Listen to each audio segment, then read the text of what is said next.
J'aimerais ça commencer en lisant un passage des Écritures. Dans Éphésiens, au chapitre 2, on lit ceci à partir du verset 4. C'est la parole de Dieu qui dit « Mais Dieu, qui est riche en miséricorde, à cause du grand amour dont il nous a aimés, nous qui étions morts par nos offenses, nous a rendus vivants avec Christ. C'est par grâce que vous êtes sauvés. Il nous a ressuscités ensemble et nous a fait asseoir ensemble dans les lieux célestes en Jésus-Christ, afin de montrer dans les siècles à venir l'infinie richesse de sa grâce par sa bonté envers nous en Jésus-Christ. Car c'est par la grâce que vous êtes sauvés, par le moyen de la foi, et cela ne vient pas de vous, c'est le don de Dieu. Ce n'est point par les œuvres, afin que personne ne se glorifie. Car nous sommes son ouvrage, ayant été créés en Jésus-Christ pour de bonnes œuvres que Dieu a préparées d'avance, afin que nous les pratiquions. Alors, si je suis avec vous ce matin, oui, c'est pour vous raconter mon histoire un peu, mais un peu vous expliquer qu'est-ce qui s'est passé dans ma vie. Mais surtout, ce que je veux vous raconter aujourd'hui, c'est ce que le Seigneur Jésus a fait dans ma vie. Je veux vous raconter l'histoire de Dieu dans ma vie. Parce qu'on a tous des vies, toutes sortes de choses qui peuvent se passer dans nos vies. Mais ce qui est vraiment important, c'est ce que Dieu fait dans nos vies. Et je voulais commencer ce matin en vous partageant ce passage-là, parce qu'en réalité, mon histoire, c'est l'histoire de la grâce de Dieu dans ma vie. Puis c'est ce que je veux que vous reteniez ce matin. Mon nom, c'est Alexandre Marquis, comme on l'a mentionné, et puis je suis le fils aîné de Gaétan et Suzanne, que plusieurs d'entre vous connaissez. Je suis né à Québec en 1976. Puis, au moment de ma naissance, mes parents étaient déjà en contact avec l'Évangile. Ils étaient d'arrière-plan catholique, mais ils avaient commencé à être en contact avec l'Évangile. Un homme qui travaillait pour mon père avait commencé à leur partager l'Évangile, et donc il n'était pas encore au Seigneur, mais il était en contact avec l'Évangile. Donc, je suis né en décembre 1976 et pas très longtemps après ma naissance, à peine 2 mois après ma naissance, mes parents ont reçu dans leur vie la grâce du salut en Jésus-Christ. Ils ont placé leur foi en Jésus pour la vie éternelle et puis ils ont reçu l'Évangile de Jésus-Christ. Donc, je peux dire que je suis né dans une famille chrétienne. Mes parents se sont convertis en février 1977, puis tôt dans mon enfance, j'ai commencé à recevoir les enseignements de la Bible par mes parents, mais aussi à l'Église. On fréquentait à cette époque-là l'Église évangélique baptiste de Québec, on appelle aujourd'hui l'Église Chauveau. Puis, assez jeune dans mon enfance, mes parents ont commencé à me partager l'Évangile. Mes parents ont toujours eu à cœur de partager l'Évangile, puis il est impliqué avec vous dans le ministère. Mon père est impliqué. Et donc, ils ont toujours aimé partager l'Évangile. Puis je me souviens que j'étais pas très vieux quand on a commencé à me partager la bonne nouvelle de Jésus-Christ. Mes parents me disaient que j'étais un pécheur devant Dieu, puis qu'à cause de mes péchés, je méritais l'enfer, que je méritais la condamnation d'être séparé de Dieu. Puis, dès mon jeune âge, mes parents me montraient que lorsque je faisais quelque chose de mal, c'était quelque chose de mal envers Dieu que je faisais. Et donc, très tôt dans mon enfance, la notion de péché était là. L'offense à Dieu, d'avoir offensé Dieu par mes pensées, mes paroles, mes actions. Mais mes parents me parlaient aussi de la grâce qui était en Jésus. Et puis, ils me disaient que mon péché me séparait de Dieu, que je méritais le jugement de Dieu à cause de mon péché, mais ils me parlaient aussi de la bonne nouvelle de Jésus. Que Jésus était venu pour me donner sa vie, pour donner sa vie sur la croix et prendre sur lui la punition que je méritais pour que je puisse être pardonné de mes péchés, pour que je puisse recevoir la vie éternelle. Je ne me souviens pas de tous les détails de cette époque-là, mais mon père me disait que quand j'étais tout jeune, ça m'arrivait, lorsqu'il me parlait de l'Évangile, de ne pas vouloir en entendre parler. Apparemment, j'avais un cœur rebelle, même dans mon jeune âge. Et puis, je ne voulais pas en entendre parler. Puis s'il pouvait être même très tôt le soir, il m'en parlait, 6h30, 7h. Il se mettait à m'en parler, puis je voulais aller me coucher. Je ne voulais pas entendre parler de ça. Je n'étais pas intéressé à ça. Mais mes parents continuaient, puis j'apprenais des versets par cœur. Je me souviens d'avoir appris des versets importants comme Jean 3,16, qui dit « Car Dieu a tant aimé le monde qu'il a donné son Fils unique, afin que quiconque croit en lui ne périsse point, mais qu'il ait la vie éternelle. » Donc, des versets qui parlaient de l'amour de Dieu manifesté en Jésus-Christ, qui faisait que si je plaçais ma foi en lui, ma foi en Jésus, je pouvais être pardonné de mes péchés puis avoir la vie éternelle. Un autre verset que je me souviens que j'ai appris dans mon jeune âge, c'est Jean 14 au verset 6. C'est Jésus qui dit « Je suis le chemin, la vérité et la vie. Nul ne vient au Père que par moi. » Donc déjà, quand j'étais jeune, mes parents m'enseignaient. Mais je me souviens aussi de certaines choses que j'apprenais à l'école du dimanche, à la garderie, à l'église. Des choses sur la parole de Dieu et surtout l'Évangile. Et puis, même si on est jeune, même si on est un enfant, l'Évangile est tellement simple qu'on peut le comprendre même si on est jeune. Et puis, il y a plusieurs ministères pour enfants qui existent aujourd'hui, qui sont là, qui existent pour partager la parole aux enfants. Et puis, dans notre ministère d'école du dimanche à l'Église, je me souviens d'un moyen qu'on prenait pour nous partager la parole et l'Évangile aux jeunes enfants.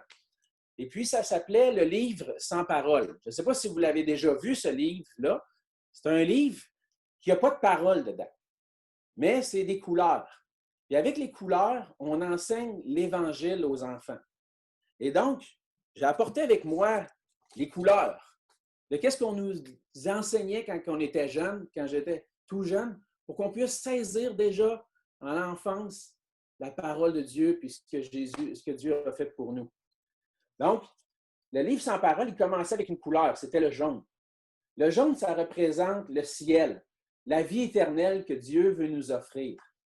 Comme je disais tout à l'heure dans Jean 3,16, Dieu a donné Jésus-Christ pour qu'on puisse avoir la vie éternelle. Et donc, le jaune représentait la présence de Dieu pour l'éternité, d'être au ciel avec Dieu pour toujours. Et ce que Dieu veut nous donner, ce que Dieu veut nous offrir, c'est la vie éternelle avec lui. Il veut qu'on passe l'éternité dans sa présence. Mais il y avait une autre couleur qui venait dans le livre sans parole, et cette couleur-là, c'était le noir. Pour pouvoir entrer dans la présence de Dieu, c'est ce que Dieu veut. Dieu veut qu'on soit dans sa présence et qu'on vive avec lui pour toujours, mais il y a quelque chose qui nous empêche. Il y a quelque chose qui nous empêche d'entrer dans la présence de Dieu. Et ce qui nous empêche, c'est notre péché. Parce que Dieu est saint, parce que Dieu est parfait, parce que Dieu est juste, et nous sommes des pécheurs qui avons offensé Dieu, on mérite d'être séparés de Dieu pour l'éternité, d'être condamnés même pour l'éternité, parce qu'on a offensé le Dieu juste et saint. Et la parole nous dit que dans Romains 3, au chapitre 23, que tous ont péché et sont privés de la gloire de Dieu. Elle nous dit aussi dans Romains 6, 23 que le salaire du péché, c'est la mort, la séparation d'avec Dieu, d'un châtiment éternel. Et c'est ce que le noir représente. Le noir représentait notre péché, mon péché, devant Dieu. Et à cause de ça, c'était impossible pour moi d'entrer dans la présence de Dieu. C'est sûr que ça, c'est une mauvaise nouvelle. Puis quand on enseigne ça aux jeunes enfants, il y en a qui peuvent se dire, « Ben, coudonc, c'est vous enseignez des affaires pour leur faire peur. » Non, parce qu'avec ça venait aussi une bonne nouvelle. La bonne nouvelle, c'est le rouge. C'est que Dieu a envoyé son Fils Jésus, qui a versé son sang sur la croix pour qu'on puisse être purifié et pardonné de nos péchés. Donc, déjà dans mon jeune âge, on m'enseignait ça, que Jésus était venu sur la terre, qu'il était le Fils de Dieu, que lui, il n'avait jamais péché, mais qu'il était allé sur la croix pour verser son sang, pour que je puisse être lavé de mes péchés, pour que je puisse être purifié complètement, puis avoir un cœur tout blanc. Et avec ce cœur-là, tout blanc, lavé des péchés dans le sang de Jésus, par la foi en lui, maintenant, là, je pouvais aller au ciel. je pouvais me présenter devant Dieu parce que Dieu m'avait lavé dans le sang de Jésus. Et puis la dernière couleur du livre sans parole, c'était le vert. Ça représente la foi et l'espérance qu'on a en Dieu. Et que maintenant, lorsqu'on place notre foi en Jésus-Christ, on reçoit son pardon, mais maintenant on veut vivre pour lui, non seulement qu'il devienne notre Seigneur, notre Sauveur, mais aussi notre Seigneur. Et ça, c'est des choses que j'apprenais dès mon jeune âge à l'école du dimanche. Un jour, à l'âge de 5 ans, comme je vous ai dit, j'avais souvent entendu parler de Jésus par mes parents puis à l'église. Mais pendant l'été, il y avait une dame de l'église qui nous gardait, mon frère et moi, à la maison. Mes parents s'occupaient de l'entreprise familiale. Et puis, il y avait les vacances, donc ma mère était plus occupée au magasin. Et puis, il y avait une dame de l'église qui nous gardait. On l'appelait ma tante Claire. Pour ceux qui l'ont connue, c'était Claire Cyr. Ma tante Claire, elle nous gardait pendant l'été. Puis un jour, ma tante Claire, elle aussi a voulu me partager l'Évangile, a voulu me partager la bonne nouvelle de ce que Jésus avait fait pour moi. Et elle a décidé de me faire entendre le témoignage de son fils Gilles. On est en 1982, lorsqu'elle me fait écouter ça, mais Gilles était décédé quelques années auparavant, en 1979, d'une tumeur au cerveau. Et puis, avant de mourir, Gilles avait enregistré son témoignage sur une cassette. Puis, il avait enregistré son témoignage pour son neveu, qui avait à peu près mon âge, pour que quand il aurait 5-6 ans, il puisse entendre le témoignage de son oncle. Puis, dans son témoignage, Gilles disait à son neveu, Frédéric, il dit, « Je suis ton oncle, tu ne m'as pas connu, mais maintenant, je suis avec Dieu, je suis au ciel avec Dieu. Je suis dans la présence de Dieu. » Puis il expliquait à Frédéric que que Frédéric, lui, ne pourrait pas le voir parce que Gilles est au ciel, mais lui, à cause de ses péchés, Frédéric, il mérite l'enfer, il va être séparé de Dieu. Mais Gilles, il disait comment il avait, lui, connu la bonne nouvelle de Jésus-Christ, puis comment il avait placé sa foi en Jésus pour être sauvé. Puis il encourageait son petit-neveu, Frédéric, à placer sa foi en Jésus pour pouvoir aller au ciel, puis un jour, peut-être, voir son oncle au ciel. Mais déjà, à ce moment-là, c'est comme si le Seigneur s'était servi de ce témoignage-là. Le témoignage qui était adressé à un autre petit garçon d'à peu près mon âge pour m'attirer à lui. Et ça, c'est la grâce de Dieu. Je vous parlais tout à l'heure, je vais vous raconter la grâce de Dieu dans ma vie. Bien, une des grâces que Dieu a faites, c'est que je puisse entendre l'Évangile dans mon jeune âge. Puis aussi, entendre le témoignage de Gilles, que lui disait qu'il était certain qu'il allait au ciel parce qu'il avait placé sa confiance en Jésus. Et donc, après avoir entendu le témoignage de Gilles, ma tante Claire m'a demandé si je voulais recevoir Jésus dans mon cœur pour être pardonné de mes péchés, puis recevoir la vie éternelle. Alors, j'ai répondu oui. Je pense que j'étais préparé. Le Seigneur m'avait préparé, j'étais prêt. À mon jeune âge, je saisissais que j'étais un pécheur devant Dieu qui avait besoin de la grâce de Jésus-Christ. Puis cette journée-là, le 26 juillet 1982, je m'en souviens comme si c'était hier. C'est là que le Seigneur Jésus m'a sauvé. Je me suis placé à genoux. On était dans le salon. Et puis, j'ai demandé au Seigneur Jésus de venir me sauver, de pardonner mes péchés, puis de me laver pour que je puisse avoir la vie éternelle. Et je suis ému quand j'en parle parce que c'est la plus grande grâce, la plus grande joie que quelqu'un peut connaître. Puis Dieu m'a fait cette grâce-là dans mon jeune âge. Donc, j'ai commencé à partir de ce jour-là à vivre dans la foi au Seigneur Jésus, puis même si j'étais jeune, grandir tranquillement dans la foi au Seigneur Jésus. Je continuais d'aller à l'église régulièrement avec mes parents. Puis même, je commençais à parler de Jésus un peu avec mon frère, mon jeune frère David, et puis avec mes amis aussi. Puis, j'ai eu le privilège aussi de fréquenter l'école L'Eau Vive, une école chrétienne à Québec, de ma maternelle jusqu'à mon 5e secondaire. Encore une fois, la grâce de Dieu dans ma vie de me garder près de lui. Alors, j'ai grandi et puis, je pourrais dire vers le début de l'adolescence, je commençais à avoir des doutes sur mon salut. Est-ce que la prière que j'ai faite à Dieu, puis ce qui s'est passé lorsque j'avais 5 ans, est-ce que c'était quelque chose de... Est-ce que c'est vrai? Est-ce que j'ai été vraiment sauvé à ce moment-là? Évidemment, quand on est jeune, un peu d'immaturité, puis même encore aujourd'hui, pas à cause qu'on est chrétien ou parce on a été sauvé qu'on devient parfait. Et que je voyais des fois que je péchais, que je faisais du mal, puis je me posais des questions, je suis vraiment sauvé, je suis vraiment sauvé, moi. Puis là, je commençais à avoir des doutes, puis à me demander si j'allais vraiment aller au ciel. J'entendais aussi des témoignages, des jeunes de mon âge qui se faisaient baptiser à l'Église. Et ça me troublait parce que dans leurs témoignages, je les entendais dire des choses comme que lorsqu'ils ont placé leur foi en Jésus, ils ont ressenti une paix qui les ont envahis dans leur cœur, ou une joie immense, un fardeau qui est tombé de leurs épaules. Il y en a même qui disaient, j'ai vu une lumière autour de moi. Puis là, j'étais là, je dis, man, moi, j'ai jamais vécu ça, moi. Quand j'avais 5 ans, puis je suis venu au Seigneur, j'ai pas senti ça. Moi, c'est une paix, puis j'ai pas senti un fardeau tomber, j'ai pas vu de lumière, j'ai pas vu ça. Moi, je suis vraiment sauvé. J'ai-tu vraiment saisi l'Évangile? Puis tout cela m'amenait à poser des questions sur mon salut. Et je gardais ça dans mon cœur.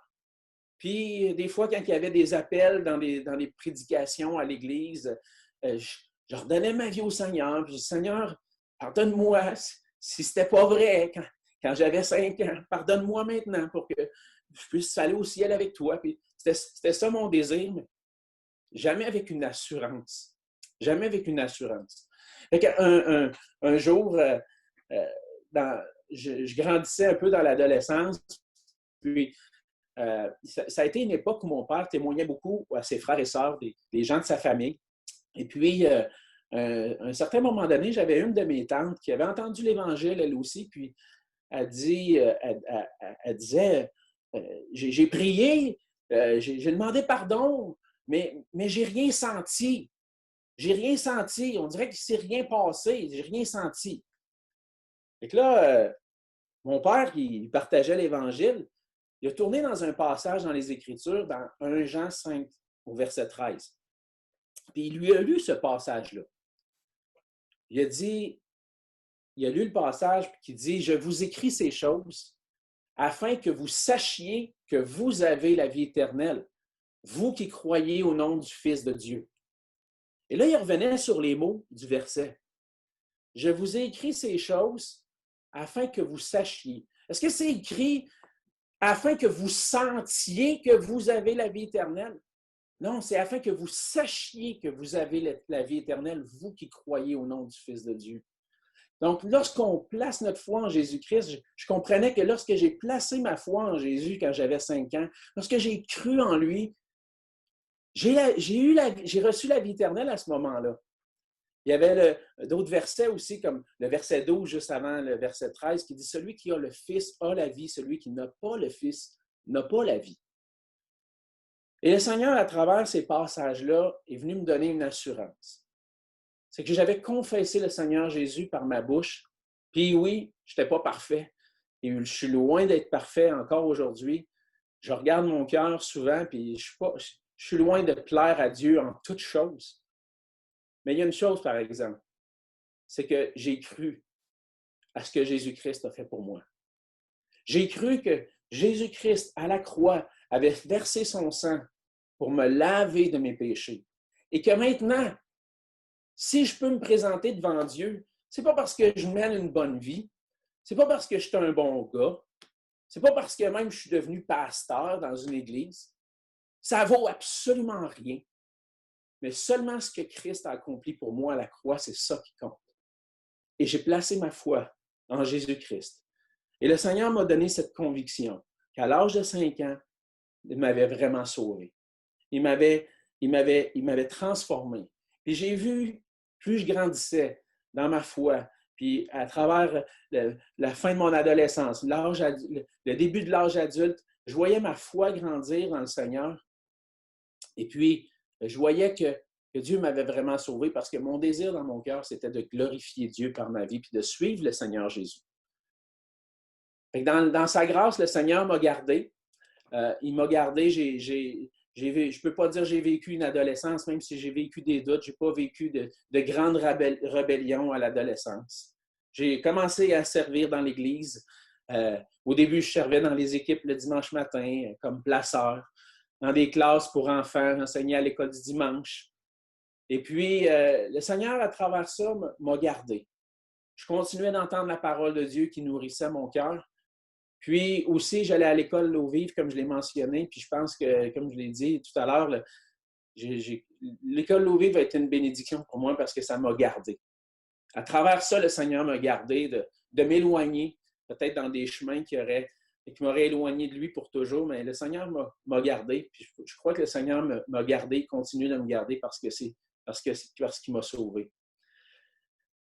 Donc, quand je suis arrivé vers la fin de l'adolescence, j'avais notre pasteur, M. Gazdic, à l'époque, M. Gazdic, il nous partageait la grâce de Jésus, puis il venait souvent me voir et montrer le baptistère qu'il y avait à l'Église.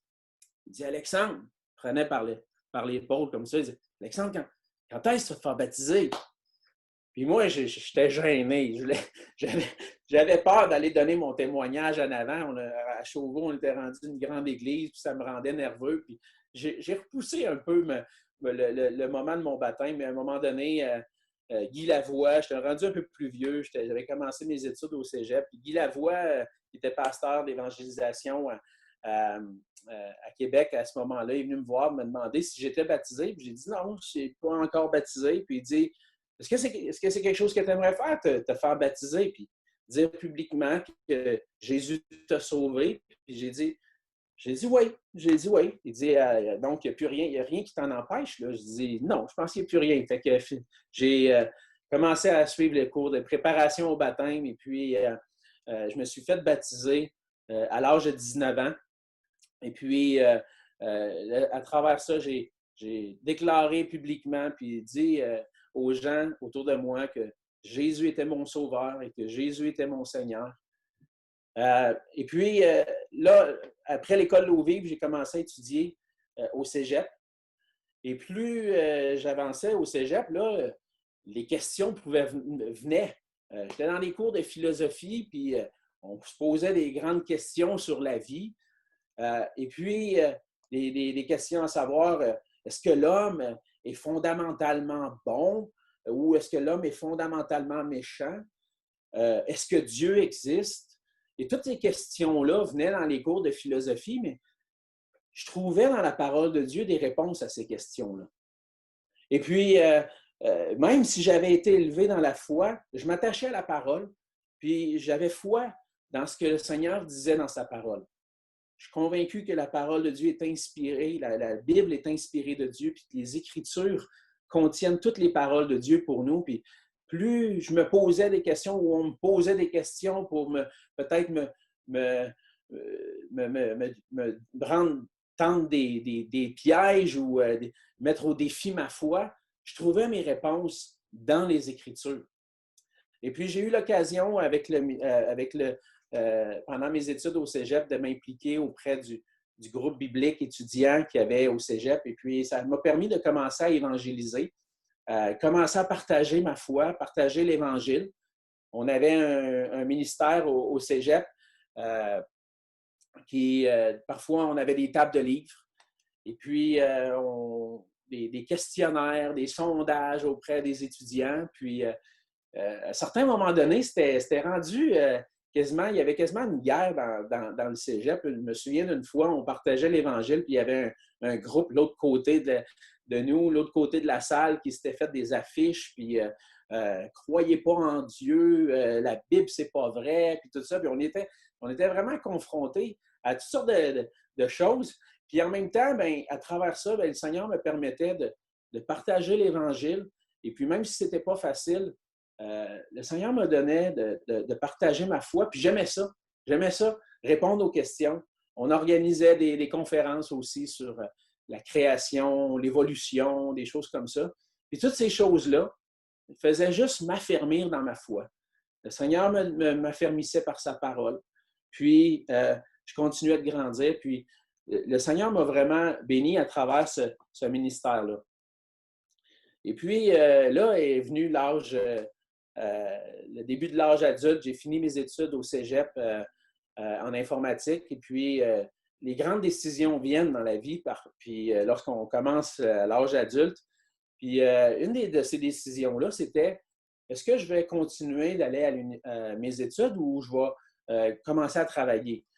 Et puis, je vous raconte ça parce que les décisions que j'ai prises à ce moment-là, puis dans lesquelles le Seigneur m'a dirigé, parce que je vois vraiment la main de Dieu, c'est des décisions que c'est le Seigneur qui me conduisait.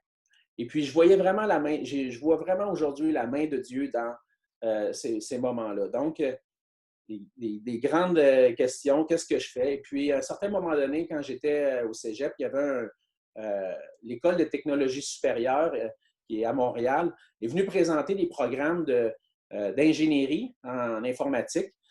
Et puis, ils nous avaient donné des pamphlets, tout ça. Puis là, on regardait ça, puis c'était au début des années, fin des années 90, début des années 2000. L'informatique, c'était le domaine où il y avait de l'emploi. Il y avait des perspectives d'emploi dans ce domaine-là. Et puis, ceux qui sortaient de l'École de technologie supérieure, il y avait des taux de placement très élevés. Donc, je réfléchissais, je demandais conseil à mes parents, puis avec toutes les options qu'il y avait devant moi. Et puis, j'ai décidé d'appliquer à l'université. Puis, le Seigneur m'a conduit à déménager, de partir de Québec, puis de déménager à Montréal, puis commencer mes études en ingénierie. Juste avant que je quitte pour le nid familial, pour déménager à Montréal, dans le fond, je m'en allais rester avec des gars avec qui j'étais au cégep, qui avaient étudié en informatique, puis eux aussi allaient étudier à la même école. Ils n'étaient pas chrétiens. Et puis, juste avant de partir, je me souviens d'une conversation que j'ai eue avec mes parents, puis mon père, je pense qu'il y avait des inquiétudes. Puis aujourd'hui que je suis parent, je peux comprendre les inquiétudes qu'il pouvait avoir. Mais le Seigneur s'est servi de lui pour m'affermir dans ma foi.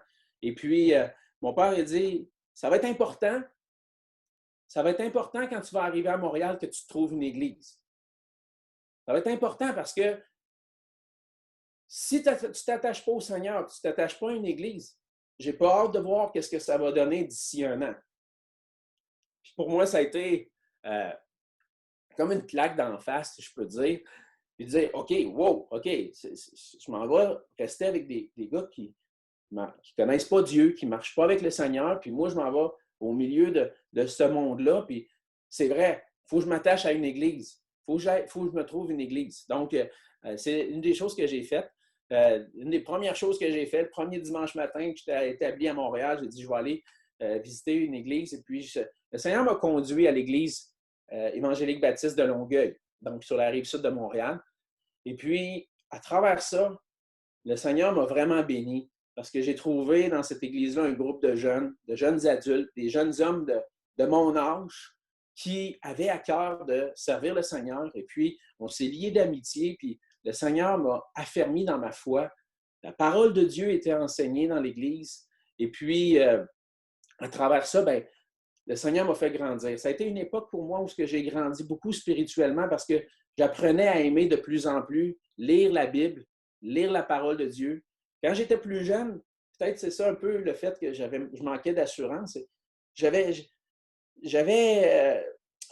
moins ça, lire. J'aimais pas vraiment ça, lire quand j'étais jeune. Puis j'aimais mieux jouer au hockey dehors, puis aller m'amuser avec mon frère, faire du vélo, puis toutes sortes de choses. Puis lire, j'aimais pas ça. Fait que ça faisait que je lisais pas beaucoup ma Bible.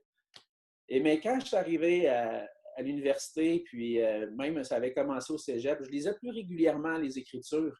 Puis à travers ça, le Seigneur m'affermissait, me transformait. Et puis, j'ai commencé à m'impliquer dans l'Église, à Longueuil. J'étais impliqué auprès de la jeunesse. Et puis, j'avais l'occasion d'apporter des enseignements. des fois à la jeunesse, d'apporter l'enseignement des Écritures. Et puis, M. Gazdic, qui était le pasteur de mon enfance à Québec, lui aussi était rendu dans la région de Montréal, puis il était à l'église de Longueuil. Et puis, il donnait des cours sur comment étudier la Bible, comment interpréter les Écritures, puis comment on peut préparer des études bibliques. Fait que je me collais à M. Gazdic qui me montrait comment faire. Et puis, j'ai commencé à enseigner à la jeunesse, puis je prenais goût à ça. Puis le Seigneur me donnait des versets dans mon cœur, entre autres dans Timothée, dans Tite, où le Seigneur Paul parle à des jeunes hommes, puis il dit, sois un modèle pour les croyants, sois un modèle d'amour, de pureté. Et puis, le Seigneur faisait descendre ça dans mon cœur, puis de plus en plus un désir grandissant de vivre pour Dieu, de vivre pour la gloire de Dieu, prenait place dans mon cœur. Puis le Seigneur m'a fait grandir énormément dans ces moments-là. À travers mes implications à l'Église, il y a un fardeau qui grandissait aussi. Un fardeau pour les âmes, un fardeau pour partager l'Évangile. Et puis, je commençais à me poser des questions. J'aimais ça enseigner à la jeunesse. Je commençais à me poser des questions. Seigneur, est-ce que tu m'appellerais un jour à faire ça, à avoir l'occasion de partager l'Évangile régulièrement, de pouvoir enseigner dans l'Église? Puis, tranquillement, il y a un désir dans mon cœur qui était là, qui disait, un jour, j'aimerais ça être dans le ministère, j'aimerais ça pouvoir faire ça. Mais j'étais prudent, je disais, je ne veux pas que ça vienne de moi, je veux vraiment voir la main de Dieu dans tout ça. Alors, ça réfléchissait, c'était là dans mon cœur. Puis, à travers mon implication à l'Église, et puis fréquenter l'Église, le Seigneur a permis que je puisse rencontrer une jeune fille. Et puis, j'ai rencontré mon épouse, qui est celle qui est aujourd'hui mon épouse, Cynthia. Cynthia, la première fois que je l'ai remarquée, je trouvais qu'elle avait un beau sourire. Elle m'a séduit avec son beau sourire. Pour ceux qui la connaissent, je pense que vous pouvez être d'accord avec moi, elle a un beau sourire. Mais ce qui me fascinait le plus chez elle, c'était, malgré qu'elle était un peu plus jeune que moi, elle avait un cœur attaché au Seigneur. Puis elle était engagée pour servir. Puis elle voulait vivre pour la gloire de Dieu. Fait que je ne pouvais pas faire autrement que m'intéresser à cette jeune fille-là. Puis de fil en aiguille, on a communiqué l'intérêt qu'on avait l'un pour l'autre, puis on s'est fréquentés pendant 2 ans, puis on s'est mariés en 2002. Et puis, ça a fait 18 ans cette année que je suis marié avec Cynthia, puis on a maintenant 4 enfants. Le plus vieux a 14 ans, puis la plus jeune a 9 ans. Donc, le Seigneur nous a dirigés puis nous bénit ensemble aujourd'hui. Puis je rends gloire à Dieu pour ça. Encore une fois, la grâce de Dieu dans ma vie, de pouvoir être marié avec Cynthia puis avoir nos enfants ensemble, c'est merveilleux. Donc, on s'est mariés et puis j'ai terminé mes études en ingénierie puis j'ai commencé à travailler en informatique. Je travaillais à Montréal et puis tranquillement, je voyais que mon désir pour l'informatique, c'est comme ça s'estompait, puis mon désir pour la parole de Dieu, puis le ministère dans l'Église, il grandissait toujours plus. Fait que je me posais des questions, je me disais, Seigneur, es-tu en train de faire quelque chose dans mon cœur pour que je sois dans le ministère, pour que je puisse être à l'œuvre pour toi? Puis je lisais des passages dans les Écritures, des fois, qui venaient m'interpeller. Et puis, un des passages dont le Seigneur s'est servi, c'est dans Ésaïe 6. Dans Ésaïe 6, Ésaïe a une vision de la gloire de Dieu. Et puis, il se reconnaît comme un pécheur parce que là, il est placé face à la gloire de Dieu. Il se voit comme un pécheur, puis il se voit comme perdu. Et puis, Dieu manifeste sa grâce envers Ésaïe. Il envoie un chérubin. Sur ceux qui connaissent l'histoire, il y a une pierre qui vient d'un autel où un sacrifice a été offert. Et puis, cette pierre ardente-là va toucher les lèvres d'Ésaïe. Et puis, Ésaïe a une belle promesse, puis une belle chose qui lui est dit, ton iniquité est enlevée, ton péché est enlevé, tu as été pardonné à cause du sacrifice qui a été offert. Et puis, après ça, Dieu va dire que la nation, Israël, a besoin de quelqu'un pour aller parler. Puis il dit, qui enverrai-je? Puis Ésaïe a répondu, « Me voici, envoie-moi. » Et à travers ça, c'était comme si le Seigneur me parlait à moi. Le Québec a besoin de l'Évangile. Il y a des églises au Québec qui ont besoin de pasteurs. J'ai un fardeau pour les âmes. Puis le Seigneur, il dit, « Qui enverrai-je? Qui est-ce que je vais envoyer pour prêcher la parole? » Puis moi, j'ai dit, « Seigneur, si c'est à ça que tu m'appelles, me voici. Envoie-moi. » Et puis, à travers plusieurs passages comme ça, le Seigneur m'interpellait, puis faisait grandir ma passion pour lui, mon amour pour lui. Et puis, je partageais ça avec mes pasteurs à l'Église. Et puis, je parlais avec Normand Joseph, Yannick Étier. Je leur partageais mon cœur. Puis, à un certain moment donné, je parlais aussi avec M. Gazdic. Puis, à un certain moment donné, les frères, j'étais avec Normand dans la voiture. On avait été faire un voyage à Québec ensemble. On revenait à Montréal. Puis, j'ai partagé ça encore. Puis, il me dit, « Alexandre, il dit, ça fait longtemps que tu me partages ça. Là. Ça brûle. Ça commence à brûler. » Je dis, « Oui, c'est là. C'est dans mon cœur. » Puis, il dit, « Alexandre, il dit, je te connais là, depuis quelques années. Puis, il dit, je vois en toi un cœur de berger. Je te vois vraiment comme un homme que Dieu est en train de préparer pour l'œuvre. » Fait que là, c'est comme, OK, là, c'est pas juste moi qui le vis, il y a des gens autour de moi qui l'approuvent. Donc, Seigneur, ouvre les portes si tu veux que j'aille, puis que j'aille te servir dans le ministère. Ouvre-moi les portes, parce que je ne veux pas y aller. Je ne veux pas aller là où tu ne veux pas que j'aille. Je veux aller là où toi, tu veux que j'aille. J'avais dit au Seigneur, tu es mon Seigneur, tu es celui qui dirige ma vie, puis je voulais le suivre.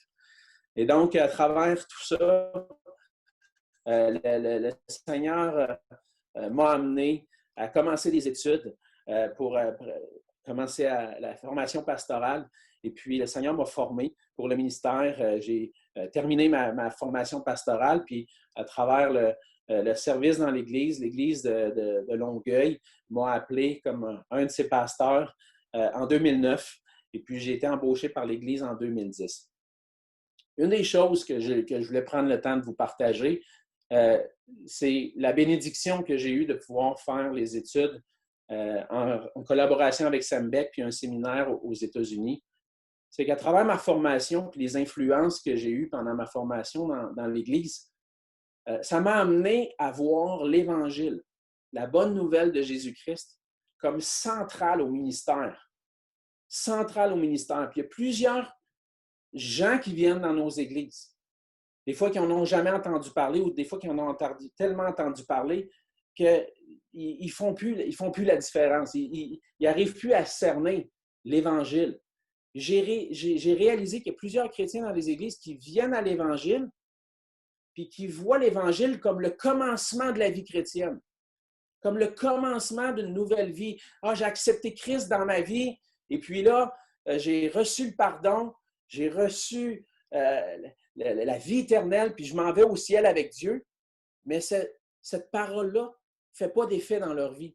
La parole de l'Évangile, on dirait qu'elle commence à disparaître. C'est comme si l'Évangile, c'est le commencement de la vie, mais ce n'est pas la poursuite de la vie chrétienne aussi. Puis là, les chrétiens commencent à vivre des difficultés. Ils vivent des difficultés dans leur vie. Ils vont des fois vivre du trouble dans leur âme. Puis ils vont essayer d'aller chercher des solutions humaines. Des solutions humaines à des problèmes qu'ils vivent dans leur cœur. Une des choses que j'ai réalisées à travers mes études, puis en approfondissant la parole de Dieu, c'est que la vraie solution pour tous les problèmes dans nos vies, pour notre péché, premièrement, et ensuite de ça, pour les choses qu'on peut vivre, les inquiétudes, l'anxiété, la réponse se trouve dans l'Évangile de Jésus-Christ. Parce que dans l'Évangile, on trouve non seulement la grâce d'être pardonné, mais aussi une relation avec le Dieu qui nous a créés.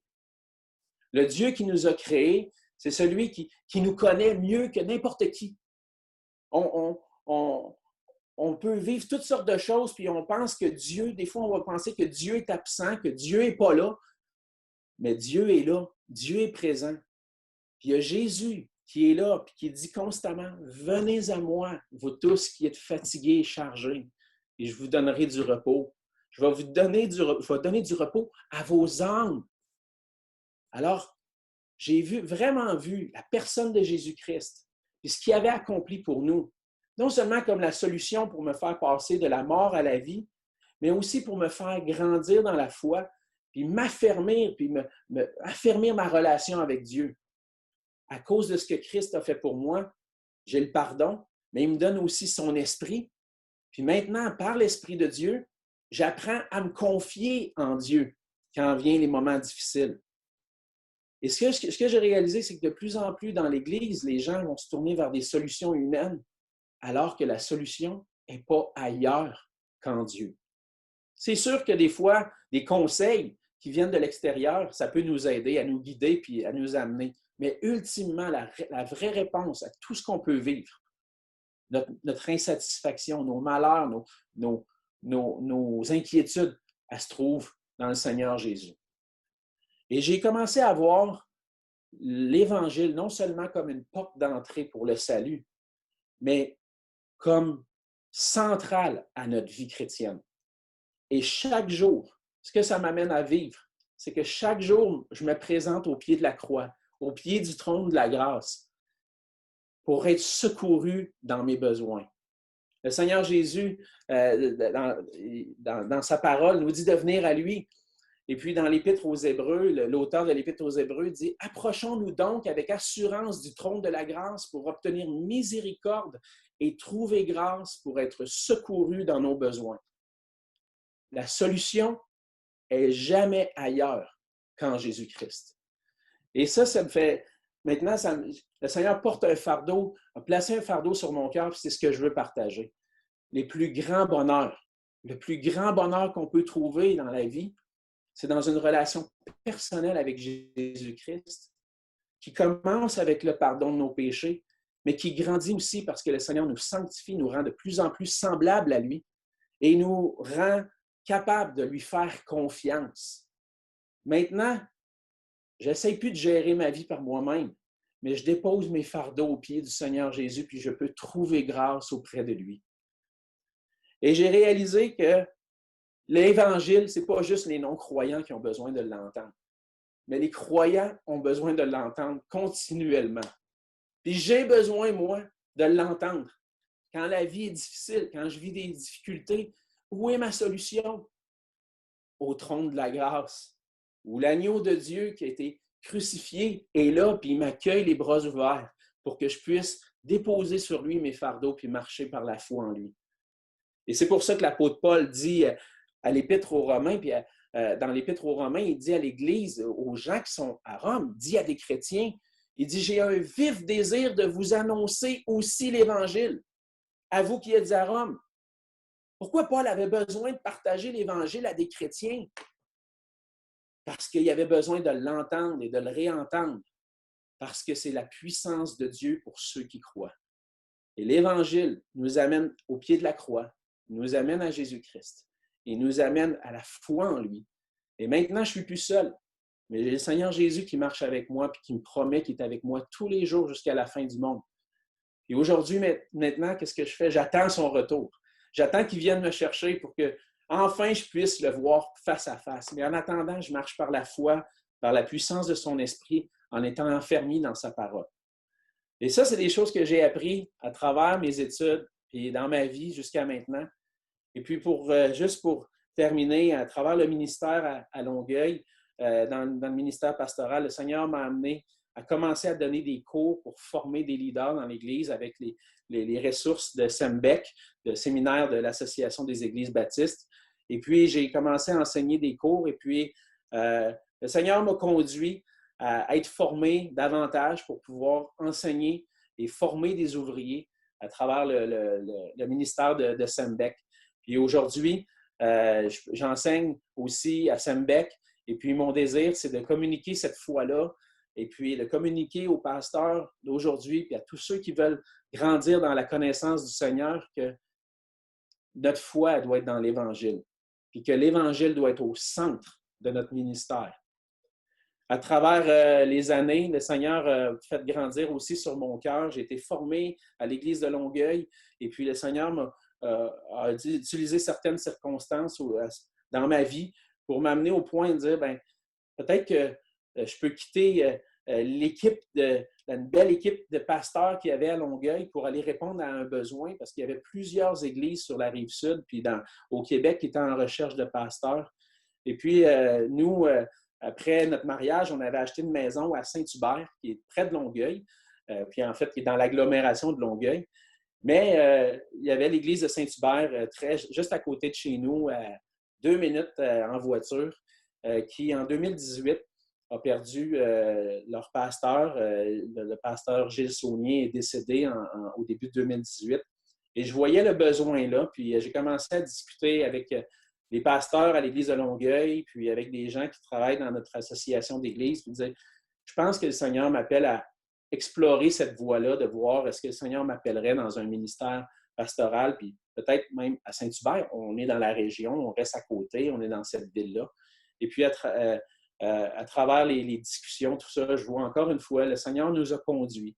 Il nous a amenés à répondre à l'appel de l'Église de Saint-Hubert en avril dernier, au milieu de la pandémie, au milieu de la COVID, une réunion de membres sur Zoom et tout ça. Puis l'Église nous a m'a accepté comme pasteur.